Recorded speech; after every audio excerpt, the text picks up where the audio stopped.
Assalomu alaykum va rahmatullohi va barakatuh. Mana inshaalloh sarf darsimizni ham davom ettiryapmiz. Bugun 4-dars. Yuqoridagi darslarda biz sarf bo'limiga umumiy kirish, sarf vazirlari haqida, kalimalar haqida, kalimalarning bo'linishlari haqida, aqsomlar haqida, illatli harflar haqida va eng oxiri ismni bayoni, jamot va mushtoq kalimalar haqida gaplashdik. Va mushtoq bo'limiga kelib kelgan. Ya'ni jamot bo'limini ikkiga bo'linishligi, ismi zot, ismi ma'nolarga bo'linishligi,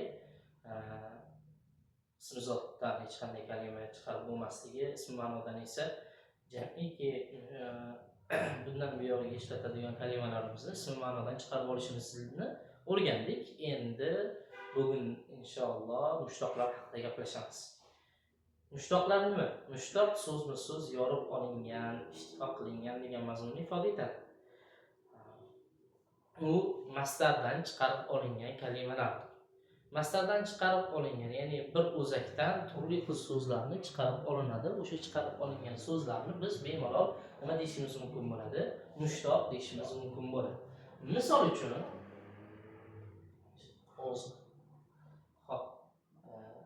misol uchun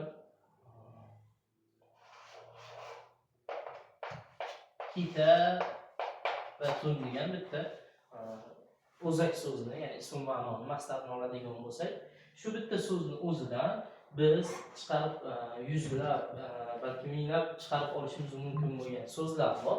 O'sha so'zlarni biz mushtoq deymiz. Mana misol kataba,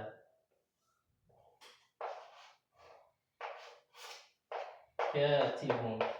E'tibor bersanglar, o'zak harflari k, t va b o'zak harflari o'zgarmayapti. Ya'ni o'sha harflarning o'zi kelyapti. Harakatlarli va oralariga boshqa harflar qo'shilib qolyapti xolos. O'sha qo'shimcha qo'shilib qolayotgan harflar zoida harflar hisoblanadi. Mana katibun, maktubun,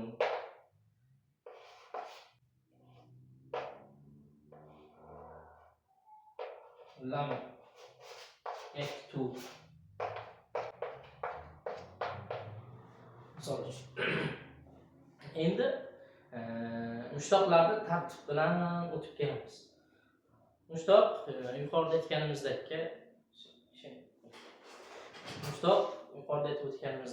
masdardan chiqarib olingan har qanday kalimani mushtoq deymiz.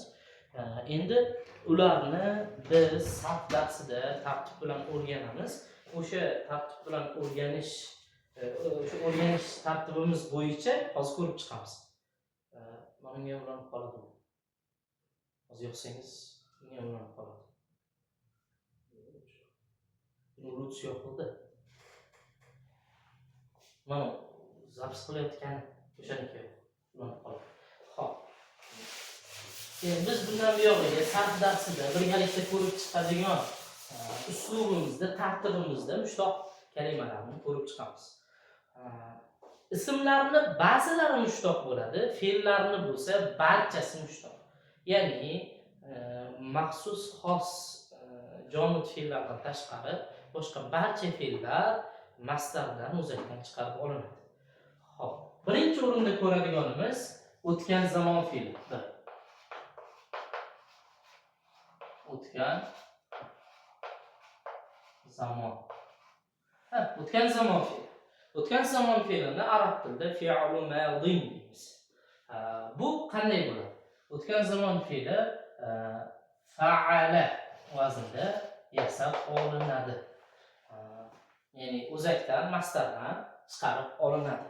Misol uchun kataba yozdi, xaraja chiqdi, daxola kirdi, bir boshqa vaznlari ham bor. Uni dars davomida batafsil ko'rib chiqamiz. Ikkinchisi hozirgi va kelasi zamon. Hozirgi va kelasi zamon. Shuni yozmasdan davom ettirsak mana. Hozirgi va kelasi zamon. Hozirgi va kelasi zamonni ham masdardan chiqarib olamiz. Bu ish harakatni bir vaznga solishimiz natijasida o'sha ish harakatni hozirgi zamonda yoki kelasi zamonda bajarilishligini ifoda etadi. Undan keyingisi ismi fa'il deydi. Ismi fa'il bu ish harakatini odatda bajargan kishiga qo'yilgan nom. Misol uchun, men o'qituvchiman, dars beraman. Men dars berish ish harakatini ko'p sodir etganligim uchun menga o'qituvchi degan nom berilgan. Men dars berayotgan jarayonimda ham o'qituvchi hisoblanaman, dars bermayotgan jarayonimda ham o'qituvchi hisoblanaman. Shu o'qituvchi degan nom dars berish ish harakatini odatda sodir etganligim uchun menga qo'yilgan. Xuddi shunaqa bir ish harakatini odatda, ya'ni aksar holatda sodir etsa, unga o'sha ish harakatni mazmunidan kelib chiqib, o'sha ish harakatni bajaruvchi degan nomni beramiz. Uni arab tilida ismi fa'il deymiz. Misol uchun, katibun yozuvchi yoki nasirun yordam beruvchi, yana shunga o'xshash. Endi undan keyingi mushtaqimiz ismi maf'ul hisoblanadi. Ismi maf'ul bu bajarilgan ish harakatini nomi. Bu bir ish harakat bir narsani ustida bajarilsa, o'sha narsani biz ismi maf'ul vaznida, ya'ni maf'ulun vaznida olamiz. Misol uchun, maktubun yozilgan narsa. Ya'ni yozish ish harakati uni ustida bajarilgan va u yozilgan narsaga aylanib qolgan. Misol uchun, mansurun desak, yordam berilgan. Unga kimdir tarafidan yordam berilgan. Maktubun kimdir tarafidan u yozilgan. Yoki yana aytishimiz mumkin, madrubun urilgan. Misol uchun, ko'chada bir bajaq mashinani ko'rsak, sayyaratun madrubatun deyishimiz mumkin bo'ladi. Ya'ni urilgan mashina. Ya'ni urish ish harakati u mashinaning ustida sodir bo'lgan va mashinani biz bemalol madrub deyishimiz mumkin, ya'ni urilgan deyishimiz mumkin bo'ladi. Buni ham bitta maydalab ko'rib chiqamiz. Ha, aytgancha bir narsani ta'kidlab o'tib ketishim kerak. Hozir biz mushtoq kalimalarni o'tyapmiz. Mushtoq kalimalarni biz hozir nomlanishi va u qachon ishlashini bir ko'rib chiqamiz xolos. Ichiga batafsil boblarni o'rganib bo'lganimizdan keyin bitta kiramiz. Misol uchun, o'tgan zamonning o'zi bitta dars bo'ladi. Hozirgi va kelasi zamonning o'zi bitta dars bo'ladi. Ismi fa'il bitta dars, ismi maf'ul bitta dars. Alohida dars bo'ladi bular. Bu shunchaki nomlari bilan, tartiblari bilan tanishib chiqish xolos. Xo'p, davom etadigan bo'lsak, ismi maf'uldan keyin fe'l jahd keladi. Fe'l jahd nima degani? Fe'l jahd o'tgan zamonda bir ish harakatini bajarilmaganligini bildiradi. Shu paytgacha faqat musbat ma'nolarni ko'rib keldik. Ya'ni o'tgan zamonda bir ish harakatini bajarganligini bildiradi. Hozirgi va kelasi zamonda bir ish harakatini bajarayotganligini yoki bundan keyin bajarishligini bildiradi dedik. Va ish harakatini bajaruvchisi va ish harakatining ustida bajarilganlarini ko'rdik. Endi biz manfiy ma'nolarga ham, ya'ni teskari ma'nolarga ham o'tishni boshlaymiz. Ya'ni fe'l jahd bu bir ish harakatning o'tgan zamonda bajarilmaganligini bizga bildiradi. Misol uchun, yozmadi, turmadi, o'tirmadi, yurmading, turmading, o'tirmading, yozmading, chiqmading, ochmading, yopmading. Shunga o'xshash shu kalimalarni biz arab tilida ifoda etishimiz uchun maxsus qolipi bor. Shu qolipni o'rgansak bo'ldi. Unga kalimalarni solamiz, o'zak harflarni solamiz va bemalol o'zimiz xohlagan so'zni aytishimiz, ifoda etishimiz mumkin bo'ladi. Yoki arab tilida o'qiyotgan kitoblarimizda shunga o'xshash so'zlar chiqib qolsa, lug'at kitoblariga murojaat qilmasdan bemalol tarjima qilishimiz mumkin bo'ladi. Xo'p. Undan keyingisi fe'l nafi mozi ma'a ta'kid deydi. Bu narsa qanday? Bu o'tgan zamonda bir ish harakat gapirayotgan paytimizgacha bajarilmaganligini bildiradi. Buni o'zbek tilida hanuz kalimasi bilan ifodalaymiz. Misol uchun, falonchi kishi hanuz bizning onlayn darsimizga kirmadi. Ya'ni hozir gapirayotgan paytimizgacha kirmadi. Yoki akang keldimi deb uyda so'rashsa, yo'q, hali kelmadi deymiz, to'g'rimi? Shu gapirayotgan paytimizgacha o'sha ish harakat bajarilmaganligini ifoda etadi. Bu aksar holatlarda bir ish harakatini bo'lishini biz kutyapmiz, lekin sodir bo'lmayapti. Shunda ishlatiladi. Ya'ni hozir sodir bo'lib qolar shu ish, ya'ni hozir kelib qolar deb kutayotgan paytimizda shu ish harakat, ya'ni shu vazndan foydalanamiz. Ya'ni hali kirmadi yoki hali kelmadi, hanuz kelmadi, hanuz tugatmadi, hanuz chaqirmadi. Misol uchun, bir kishini bizga telefon qilishini kutib turibmizda, yonimizdagi sherigimiz so'radi. Ha, falonchi kishi telefon qildimi desa, yo'q, hali telefon qilmadi deymiz. Ya'ni biz uni telefonini kutyapmiz, lekin u bizga hali telefon qilmadi. Hanuz bizga aloqaga chiqmadi deymiz. Buni arab tilida fe'l nafiy mozi ma'at ta'kid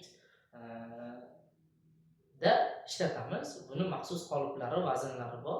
Ularni inshaalloh o'zini navbati kelganda ko'rib ketamiz. Misol uchun bir dona misol ko'radigan bo'lsak, lamma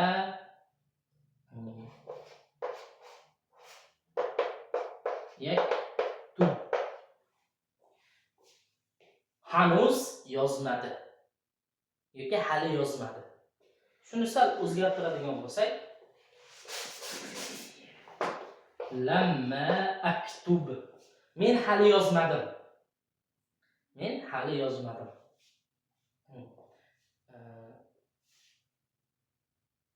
Darslik gruppamizda video darsimizni tugatishimizga yaqin bitta qiz yozdi gruppaga, men 3-darsning vazifasini hali yozmadim. Adashmasam shunday yozilgan, hozir esimga kelmayapti.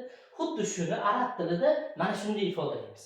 Lam aktub vajibatal manziliyya. Masalan, lamma aktub vajibatal manziliyya, ya'ni uy vazifani hali yozmadim, hanuz yozmadim. Shu uslubda ishlatishimiz mumkin bo'ladi.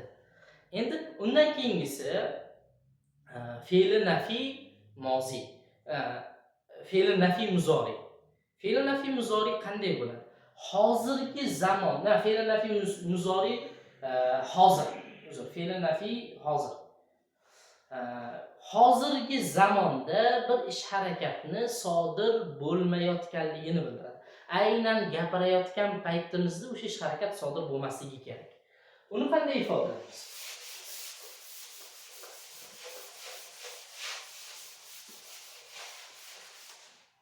Misol uchun yurmayapti, turmayapti, chaqirmayapti, yozmayapti. Misol uchun havo bulutli bo'lib turgan bo'lsa, havo ochilmayapti. Shunga o'xshash. Hozir gapirayotgan paytimizda o'sha ish harakat bajarilmayotgan bo'lishi kerak. Shu katabaning o'zidan yana misol qilamiz. Ma yaktubu. U yozmayapti.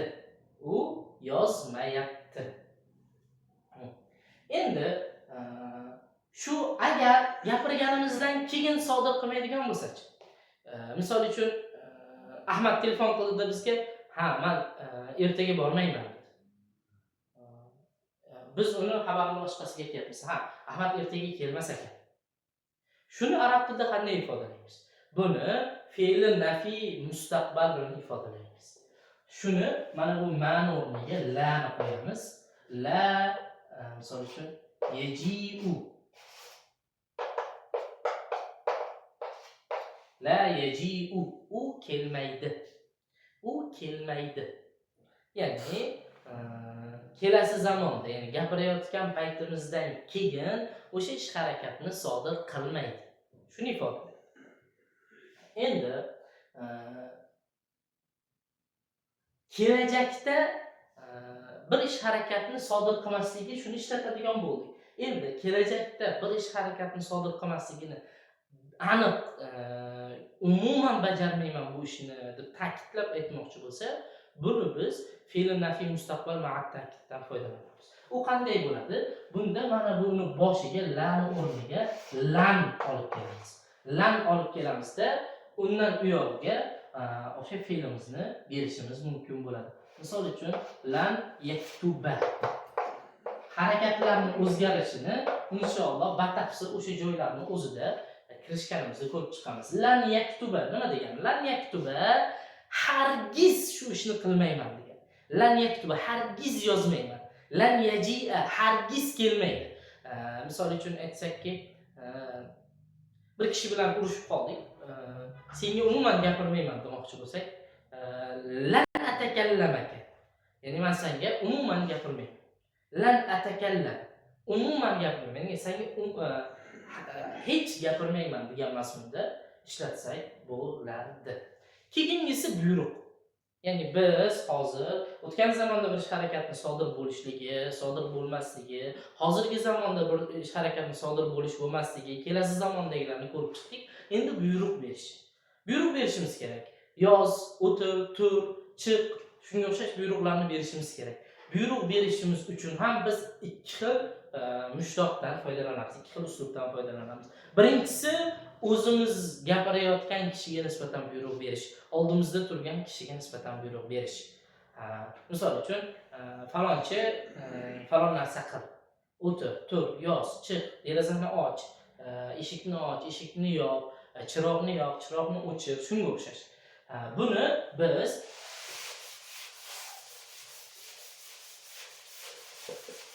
arab tilida fe'li amr hozir deymiz.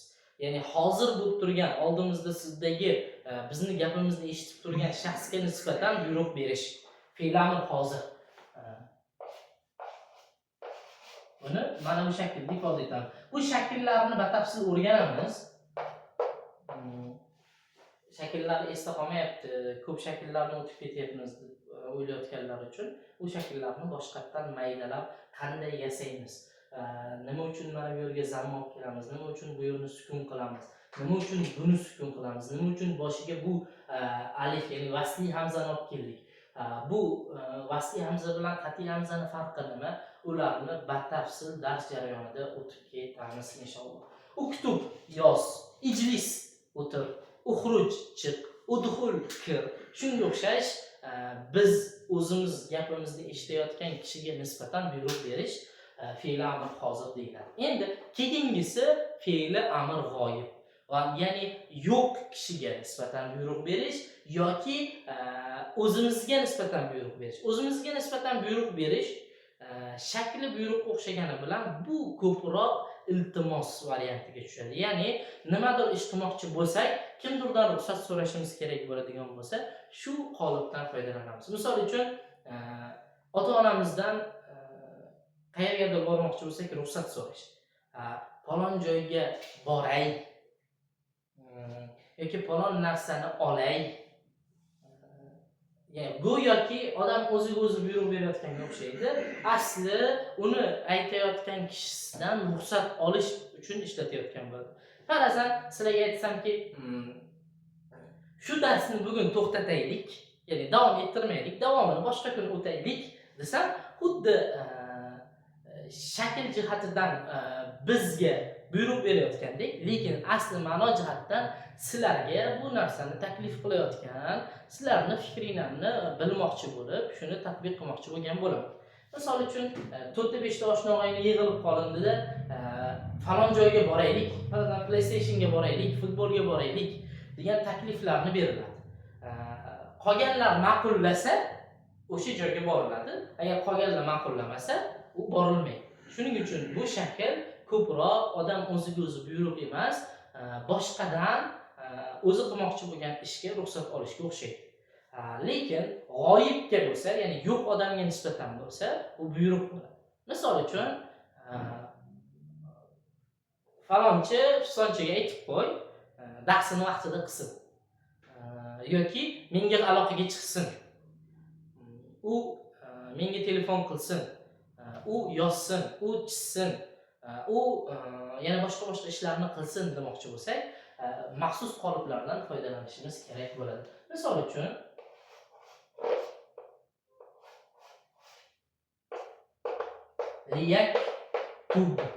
liyaktub u yozsin bo'ladi. Liyaktub u yozsin.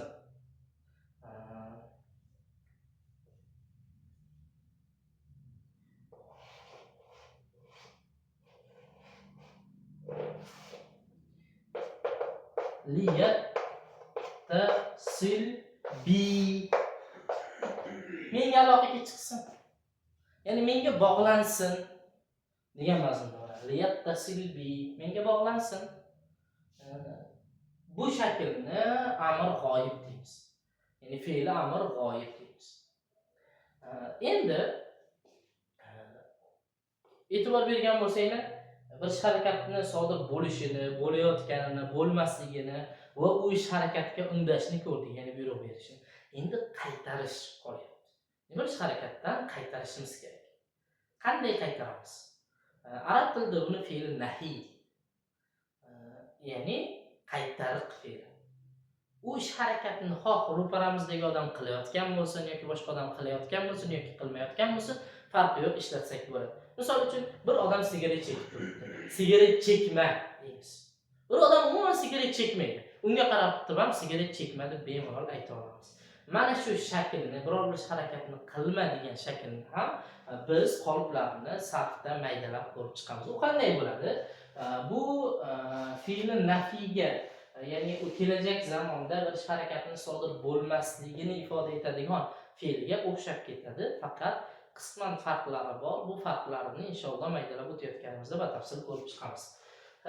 La yaktub desak, u bir erkak yozmasin deganimiz. Yozmasin. Shuni la taktub desak, ey sen bir erkak yozma deganimiz bo'ladi. Yozma. Menga qarab o'tir yozmasdan. Oldin darsni yaxshilab tushun ol, keyin yozasan.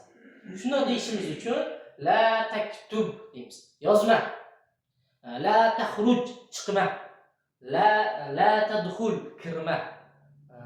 Yoki la tadrib urma. Ya Salimu la tadrib akhaka. Ey Salim, akangga, ukangni urma.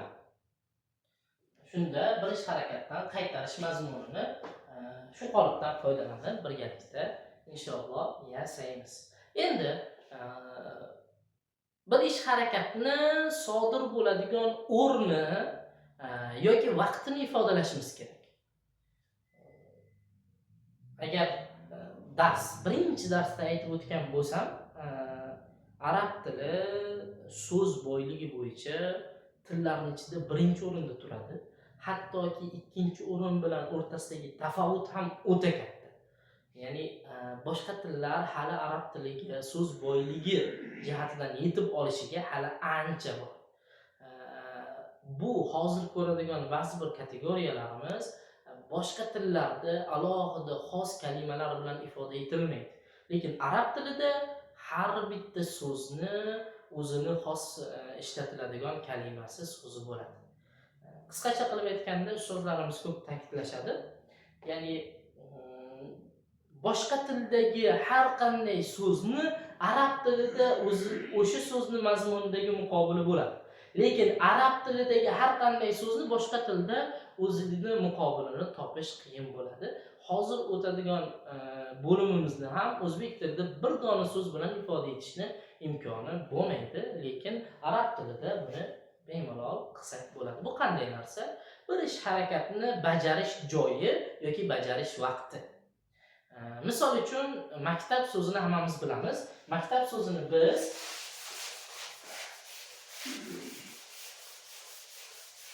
dars o'tiladigan maskan deb bilamiz. Aslida maktab so'zi so'zma-so'z tarjima qilinganda yozadigan joy yoki vaqt degan mazmunni ifoda etadi. Ya'ni bir ish harakatni bajarish joyi yoki vaqtini ifoda etadi. Buni biz mushtoqlarda ism zamon va makon deb o'tamiz. Bir ish harakatni bajarish joyi yoki vaqti. Bir dona kalimani o'zi ham vaqtni ham joyini ifoda eta oladi. Faqat bir paytni o'zida emas. Alohida o'rinda kelganda bittasida vaqtni, bittasida makonni ifoda eta oladi. Maktabun oladigan bo'lsak, maktabun yozadigan joy yoki yozadigan vaqt. Madrasatun oladigan bo'lsak,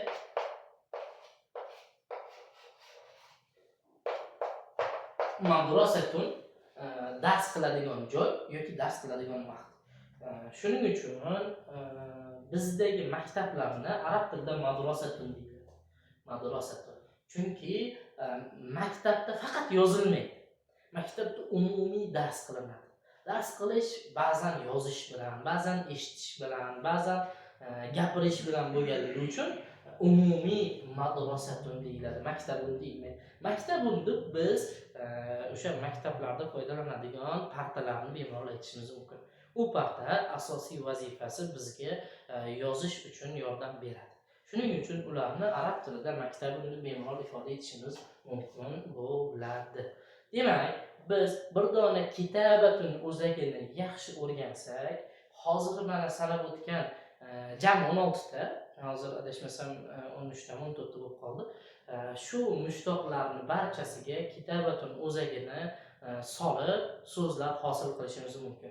Har bitta mushtoqning ichida 14 tadan so'z bor desak, eng ko'pida 14 ta, eng ozida 6 ta bo'ladi. O'rtacha 10 tadan bor deb hisoblasak, 160 ta. Ularni noaniq versiyasi, ya'ni majhul deydi. Kim bajargani noma'lum bo'lgan versiyalarni qo'shadigan bo'lsak, teng baravariga qo'shiladi. 300 tadan oshiq so'zni bir dona kalimani yodlash natijasida hosil qilishimiz mumkin bo'ladi. Mana shu hozir aytib o'tgan qismlarimizni batafsil ko'rib bo'lganimizdan keyin, hozir faqat nomlari bilan tanishib chiqyapmiz. Ichlariga kirib qanday yasalishliklarini batafsil o'rganib chiqqanimizdan keyin, siz bir dona so'zni yaxshi o'rgansangiz, 300 dan ortiq ma'noni ola olasiz. U 300 ni 1000 ga, 2000 ga olib chiqish uchun keyingi boblarni yoniga qo'shimcha zoida harflar qo'shishlarni o'rganishingiz kerak bo'ladi. Inshaalloh ularni ham birgalikda batafsil ko'rib chiqamiz. Endi keyingi o'rganadigan mushtoqimiz bu ismi olat deydi. O'sha ish harakatini bajarishda bizga yordam beradigan asbob. Misol uchun qo'limdagi bo'rni olsak bo'ladi, yoki ruchkani olsak bo'ladi, yoki raketkani olsak bo'ladi. Raketkani uradigan asbob deydi arab tilida, midrob deydi. Ya'ni doroba, urush o'zagidan kelib chiqqan midrob, uradigan asbob. O'zbek tiliga biz uni raketka deb tarjima qilamiz. Yoki maktab yozadigan asbob. Bemalol ruchkani biz maktab deyishimiz mumkin. To'g'ri, qalam hibrid deb ishlatadi asosan, lekin qiyos jihatidan qiyoslab shu qoidalarga, shu vaznlarga solib maktab deyishimiz ham bemalol mumkin bo'ladi. Ya'ni bir ish harakatni uni yordamida bajariladigan so'zlarga biz ismi olat deymiz. Ularning ham o'zining qoliplari bo'ladi. Misol uchun ozgina oldin aytib o'tganimizdek, midrob, yoki miknasatun.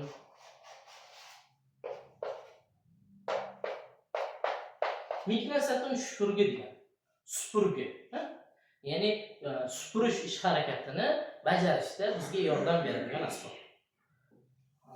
Buni hozirgi zamonaviy tilda changyutgich deb ham tarjima qilishadi. Changyutgich desak ham, supurgi desak ham bemalol bo'ladi. Misol uchun mig'salatun. Mig'salatun. Mig'salatun kir yuvadigan asbob. Buni biz bemalol hozirgi kirmoshlarni aytsak bo'ladi. Zamonaviy lug'atda mig'salatun kam ishlatiladi, lekin ishlatish joiz, bemalol ishlatishimiz mumkin bo'ladi. Zamonaviy lug'atda g'assalatun ishlatiladi. G'assalatun. Inshaalloh bu vaznlarni ham birgalikda sizlar bilan shu bo'limni o'ziga yetib kelganimizda ko'rib chiqamiz.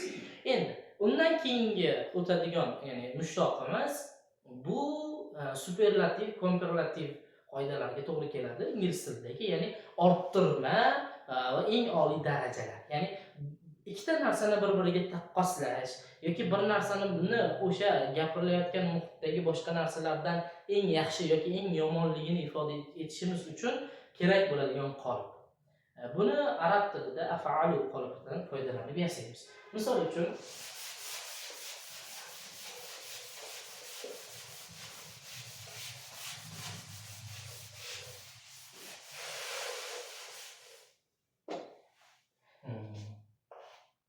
Zaydun a'lamu min Bakrin. Zayd Bakrdan ilmliroq, biluvchiroq degan mazmunda. Alima ya'lamu bilmoq, ilmli bo'lmoq mazmunida. Shuning uchun Zayd alimani a'lamuga soldik, biluvchiroq degan mazmunni oldik, bilimliroq degan mazmunni oldik. Endi undan keyin men Bakrin deyapmiz. Zayd Bakrdan ilmliroq, bilimdonroq degan mazmunni bemalol olsak bo'ladi.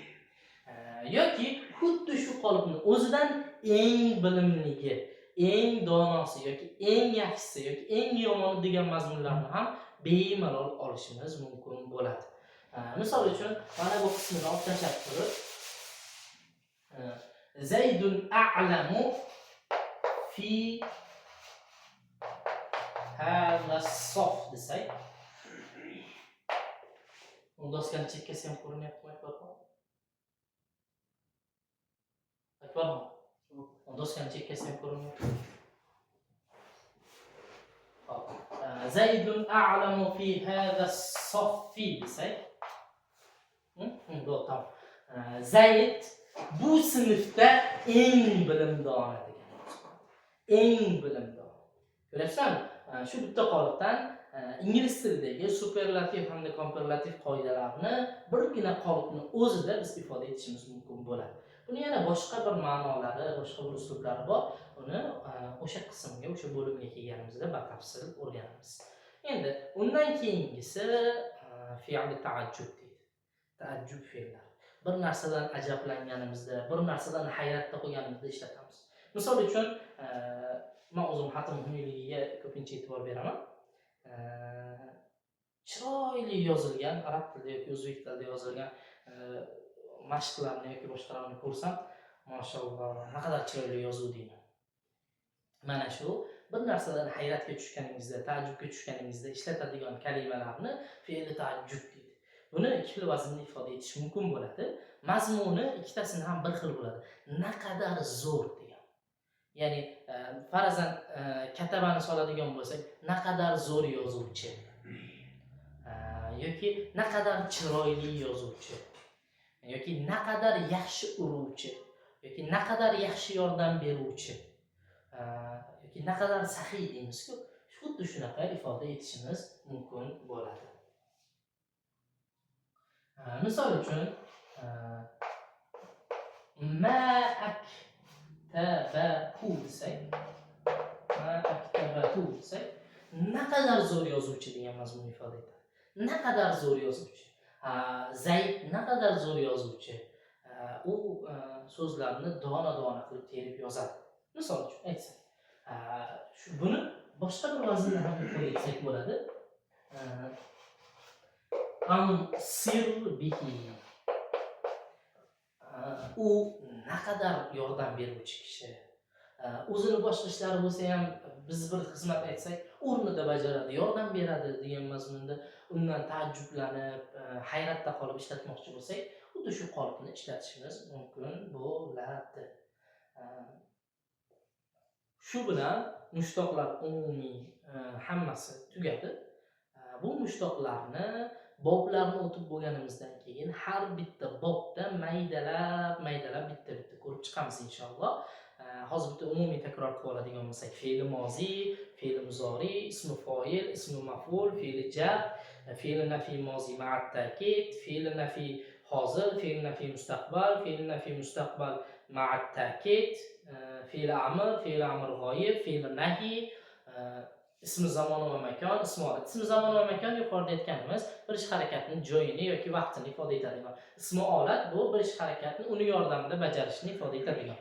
Ismi olat, undan keyin ismi tafdil, hozirgi mana orttirma daraja, oxirgisi fe'li ta'ajjub, ma'aktabahu yoki ansir bihi qoliplar. Bu qoliplarni birinchi 3 ta asli harflari 3 ta bo'lgan jamiki so'zlarga solib o'rganib chiqamiz. Shunda biz arab tilidagi aksar so'zlarni har bitta so'zni 300 dan oshiq ma'nosini bilib olgan bo'lamiz inshaalloh. Xo'p. Vaqtimiz yaxshimi? Boblarga o'tsak bo'ladimi? 37 mi? Ha. Unda bugunchalik shu mushtoqlarni o'zi bo'ladi. Inshaalloh keyingi darsda boblar haqida gaplashamiz. Boblar ya'ni biz yuqorida ko'rdik 3 harfli, asl harflar 3 harfli, asl harflar 4 harfli, asl harflar 5 harfli qilib ko'rdik-ku. O'sha narsani endi fe'ldagi ko'rinish, ya'ni 3 harfli va 4 harfli ko'rinishlarini kategoriyalarga bo'lib chiqamiz.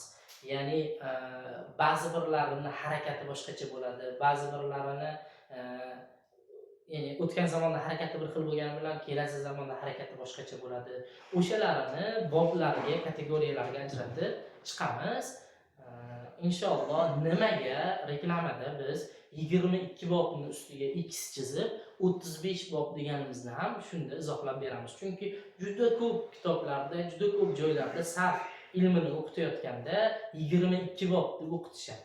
Biz uni aslida 35 bob ekanligi haqida ham inshaalloh keyingi darsda gaplashamiz. Assalomu alaykum va rahmatullohi va barakatuh.